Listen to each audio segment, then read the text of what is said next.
Éric Lombard, bonjour et bienvenue au Grand Témoin du Figaro. Vous êtes le PDG de Generali en France, un assureur, un des premiers assureurs du pays, un métier sur lequel vous êtes extrêmement engagé et dans les nouvelles technologies notamment qui sont en train de transformer votre métier. Assureur et Generali est pionnier. J'avais une première question à vous poser finalement, c'est comment ce numérique, ce big data finalement va transformer votre métier d'assureur? Bonjour. Eh bien, c'est une transformation profonde et le premier bénéficiaire de cette transformation, en tout cas c'est ce que nous souhaitons, ce sont les clients. C'est-à-dire que le numérique doit permettre de faciliter la vie des clients. Nos clients doivent pouvoir avoir en ligne, sur leur smartphone, sur leur tablette, l'intégralité de leur contrat, et c'est sur quoi nous travaillons, pour qu'ils puissent savoir quelle est leur épargne, s'ils sont bien assurés sur la santé, si la voiture de leur fils aîné est bien assurée aussi chez Generali, et puis éventuellement pouvoir acheter leur assistance en ligne facilement. Donc vraiment, pour le consommateur, c'est très important. Et puis, on va en parler sans doute, il y a le big data qui va changer les choses aussi. Oui, et effectivement, comment notamment le big data va finalement transformer, j'ai envie de dire, votre entreprise aujourd'hui? Alors, les données, il y a des données que nous pouvons utiliser, par exemple les données de risque.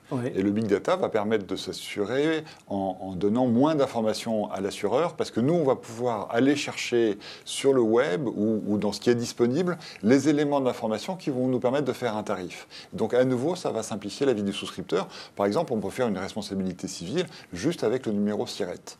Donc pour l'entreprise, ça va simplifier les choses. Et qu'est-ce qui vous dit que ces données-là, vous n'allez pas les utiliser à l'insu de mon plein gré, comme on dit finalement? Eh bien, il y a des données, les données de risque sont des données publiques et de toute façon, on utilise les données que nous donnent les clients avec leur accord, sinon on ne les utilise pas. Et il y a un domaine en revanche où les assureurs doivent être extrêmement vigilants et s'interdire d'utiliser les données, c'est les données de santé. Parce que la base de l'assurance, c'est la mutualisation des risques entre une grande population. S'il n'y a pas de mutualisation, il n'y a pas d'assurance. Et donc, s'il y a trop de démutualisation du risque, c'est-à-dire que si on a tellement de données santé que quelqu'un en bonne santé, on va l'assurer à un tarif peu élevé, et quelqu'un en mauvaise santé, par hypothèse, on ne l'assurerait pas, c'est la fin de l'assurance.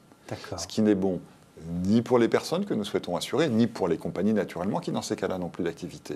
Donc si on veut continuer à faire de l'assurance santé, il faut s'interdire d'utiliser l'ensemble des données qui sont possibles, se donner des règles de façon à ce que chacun puisse être assuré à un tarif qui soit le même tarif, en fonction éventuellement de son âge, évidemment, mais pas avec des données personnelles trop précises. D'accord.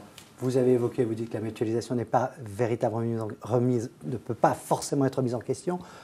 On se dit quand même que plus on connaîtra précisément, on est capable de saisir des données sur un individu, plus on a un outil puissant pour les traiter, plus on se dit qu'on arrivera véritablement à chiffrer un risque, ou en tout cas à l'identifier très précisément.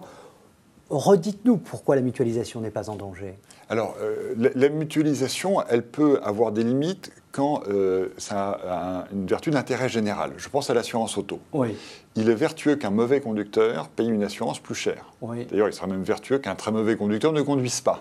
Et donc, le fait qu'un mauvais conducteur participe au fait qu'il ait lui-même un mauvais risque, parce qu'il conduit mal, ça c'est vertueux, c'est sa responsabilité. Il lui appartient de mieux conduire et dans ces cas-là, il pourra payer son assurance auto moins cher. En revanche, la santé, c'est quelque chose qui ne dépend pas de vous.